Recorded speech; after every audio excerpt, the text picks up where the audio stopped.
Ouens, daar's 'n groot probleem tans hierdie jaar vir baie Suid-Afrikaners wat Amerika toe gaan en ek wil baie graag net vir julle ietsie verduidelik. Dalk sal julle beter verstaan wat besig is om te gebeur en hoekom dit gebeur en hoekom baie Suid-Afrikaners wat graag in Amerika op plase wil werk sukkel om werk te kry en omdat baie ouens wat al reeds al werk vir baie jare sukkel om hierdie jaar werk te kry en ek het nou vandag my bordjie hierso. So ek gaan vir julle baie mooi verduidelik en ek hoop dat julle beter sal verstaan wat gebeur in die hele proses van werk in Amerika, hoekom dit lank vat, hoekom sukkel ons hierdie jaar, hoekom wag ek so lank vir my vorms en al daai tipe goeie. So ouens, ek noem dit die trechter effek. Jy weet, so daar's my trechtertjie. Ek het nou nie die beste writing skills nie, maar ek dink julle sal kan verstaan wat ek hierso gaan verduidelik vir julle. So ouens, ons is nou hier in SA, nee. Ons is in Suid-Afrika en almal soek werk. So baie van ons soek werk en ons almal val hier by hierdie trechter in en hier is al die agente. En ek dink julle kan amper sien wat ek wil verduidelik, nee. So ons almal in Suid-Afrika doen nou aansoek vir werk. Ons doen ons papierwerk, al die prosesering, ons agente is ook hierso in die mix en hulle probeer almal help en ons gaan almal hier in hierdie trechter in. So hierdie trechtertjie raak nou vol. En dan, julle weet ons nou hoe trechter werk, dan begin hy hier bottleneck. So met ander woorde, die hoeveelheid mense wat hier inkom, teenoor die hoeveelheid mense wat hier uitgaan, is min. Eventually gaan alles uit, maar hierdie kan 'n tydperk vat hier. Kom ons sê 2 tot 3 jaar. So baie keer doen jy aansoek vir werk, nou val jy hier in, jy is by agente of 1 of 2 agente of wat ook al, hulle beloof jou werk, maar hulle is ook maar afhanklik van hierdie effek hierso. Nou hierdie proses kan lank vat, nee, 2 tot 3 jaar, maar ergens gaan almal deur eventually, okay? As dit die Here se wil is, ook gesê. En ek sê dit ook baie ouens, dis nie hieroor of daaroor, maar jy moet 'n pad saam met jou Skepper stap, laat hy dit vir jou alles moontlik maak, laat hy jou pad vir jou gelyk maak. Nou, wat hierdie jaar spesifiek gebeur is, omdat daar 'n nuwe president is. So, Trump het nou president, hy het sy posisie ingeneem, baie goed gebeur, hy is besig om absoluut klomp goed in plek te sit, hy wil Amerika great maak. Die eerste ding wat hy gedoen het is om te sê, ouens, ons gaan al ons borders toemaak, almal wat illegal in hierdie land, almal wat illegal is in Amerika, moet waai, okay? So ons weet nou, daar's 'n geskarrel in Amerika, die ouens, die immigrasie, almal wat met mense werk wat in Amerika moet kom werk, al die papierwerk, al die filing agents, al daai tipe mense is verskriklik besig. Hulle word nou geoccupy met die feit dat Trump wil Amerika veilig maak, wil die borders veilig maak. So baie van die mense word nou getrek. So die hele filing, die hele processing system hier is stadig. Dit het stadig geraak. Ouens wag lank vir hulle I-797 vorms, ouens wag lank vir papierwerk. So dit is die funnel of die trechter effek kan jy niks aan doen nie. Ouens, dis kom ek sê baie ouens wat vir die eerste keer oorgaan of wat eerste keer wil oorgaan wat nog nie lekker die proses verstaan nie. Verstaan net hierdie ding. Die trechter effek maak dit stadig. Die trechter effek maak alles, dit leer jou geduld. Okay, so nou het ons in hierdie hele mix, so ons het in Suid-Afrika het ons 'n klomp agente. Kom ons sê, ek vat nou 'n ballpark figure, maar kom ons sê in Suid-Afrika is al 25 agente. Dis waar ek laas trek gehou het met hoeveel daar is, daar's obviously baie meer. En in Amerika het 'n mens 4 tot 5 agente. So met ander woorde, hier's baie minder H2A agente in Amerika wat al hierdie agente diens. En hoe dit werk is die boere in Amerika, die boere wat op die H2A program is, hulle werk almal redelik net met daai 4 of 5 agente. So en dan hierdie agente sal dan nou met hierdie agente kommunikeer wat hulle nodig het. So die agente in Amerika kry by die boere instruksies, okay, ons kort so iemand, ons kort soveel mense, dit word deurgegee, die agent stuur dan dit deur vir hulle agente in Suid-Afrika, so ons kan nou eintlik hierdie hele ding, hierdie hele funnel kan nou eintlik bietjie omgekeer word hierso. Ek gaan nou vir julle verduidelik wat daar gebeur. Ouens, daar is baie werk in Amerika. Ek bedoel, ons almal weet dit. Die van julle wat al in Amerika was, weet, daar's baie werk, ongelooflike baie werk. So, die probleem is nie werk nie. Die probleem is die proses, okay?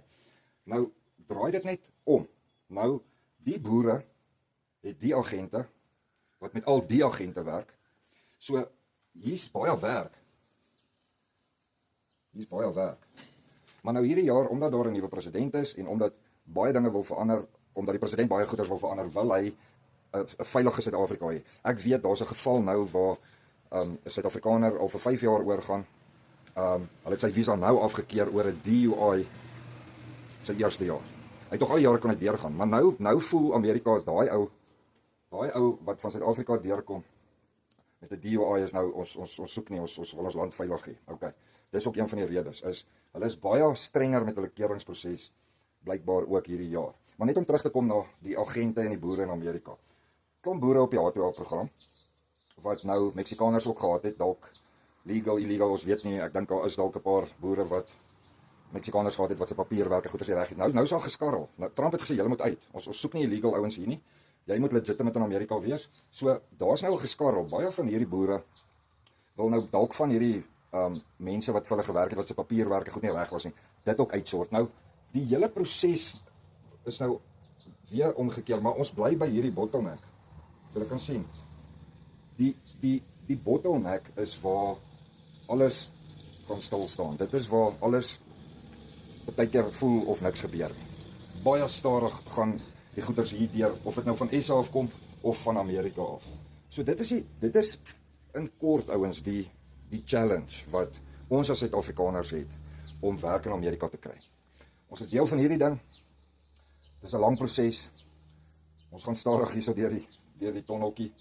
Baie agente in Suid-Afrika wat maar net agente is van hierdie min agente in Amerika, en dit is weer 'n omgekeerde proses. Eintlik is daar vir almal wat werk soek in Amerika werk. Daar's baie werk. Maar om spesifiek met die H2A program ouens, is daar 'n baie streng keuringsproses wat nou in plek gekom het, veral met as jy goed in jou naam het. Ek bedoel, hulle gaan kyk nou regtig baie diep in jou agtergrond en wie is jy, waar kom jy vandaan, wat is teen jou naam?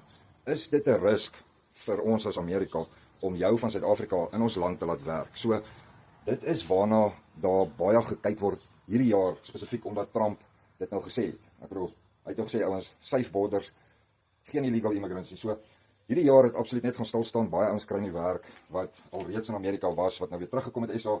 Nou is hulle weer in hierdie mix. Die boere het dalk ook nou gesê, wel, ek vat nou minder Suid-Afrikaners want dit kos hulle baie geld.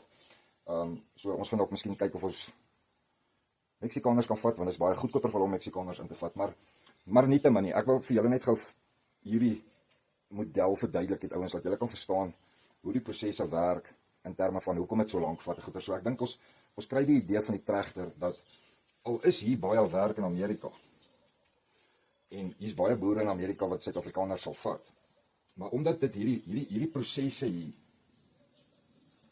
is lang prosesse, dit kos geld.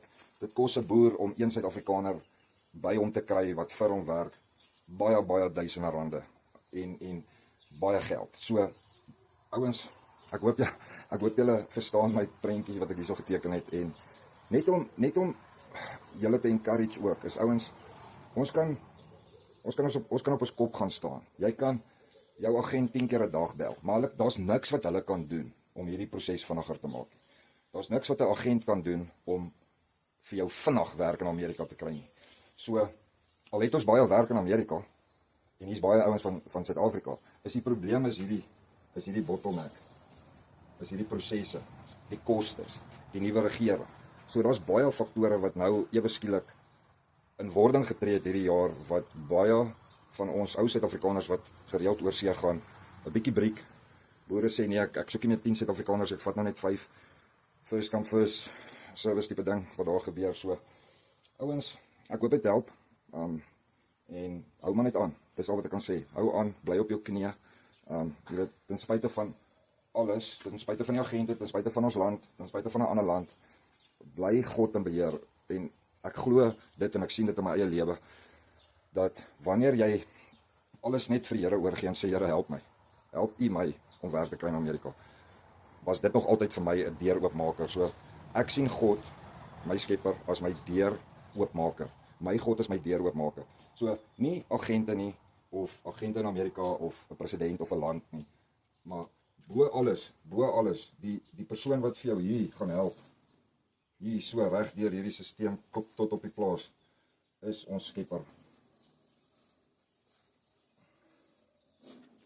So, ouens, ten spyte van al hierdie goed en complications, is daar een persoon of een God, en dit is ons Skepper, Papa God, help ons om werk te kry.